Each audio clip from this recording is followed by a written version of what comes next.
नमस्कार मैं गणेश सर आपण PSS YouTube channel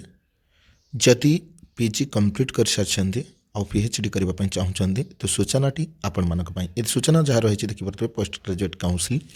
Sambalpur university Jyoti Vihar Sambalpur notification for PhD program 2023 तो ये ऑनलाइन माध्यम आवेदन प्रक्रिया चली आपणकर 14/12/2023 3टा PM रु आवेदन प्रक्रिया चली अंतिम दिनांक कथा जब आम कह 31/12/2023 ठीक अच्छे। तो जो मैंने भी से प्रकार पीजी कंप्लीट कर सारी निश्चित आवेदन करूँ आउ जो मानकर नेट जेरेप किंबा एमफिल रही तो से एग्जामटेड हे डायरेक्ट साक्षात्कार देवे। तो सब्जेक्ट वैकेंसी जो गुड़ाक इम्पोर्टाट सब्जेक्ट रही आम छात्र छात्री मानी लाभदायक हम देखिपे आंथ्रोपोलोजी 5 गोटी रही, आयुर्वेद रही 7 गोटी, बायोटेक्नोलोजी रही 4 गोटी, केमिस्ट्री रही 12 गोटी, कॉमर्स रही 2 गोटी, से प्रकार कंप्यूटर साइंस रही 3 गोटी, इकोनॉमिक्स देखिपे इकोनॉमिक्स रही 4 गोटी, से प्रकार इंग्लिश देखिपे 6 गोटी रही, एनवायरमेंटल साइंस 4 गोटी रही,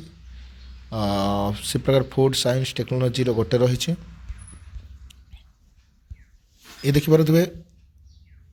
जियोलॉजी 2 गोटी रही, हिस्ट्री 7 गोटी रही, लॉ भी रही 5 गोटी, लाइफ साइंस देखिए 7 गोटी, मैनेजमेंट रही 16 गोटी रही, मैथमेटिक्स रही आपणकर 2 गोटी रही, नर्सिंग रही 15 गोटी और ओडिया रही 6 गोटी रही, फिजिक्स रही 5 गोटी।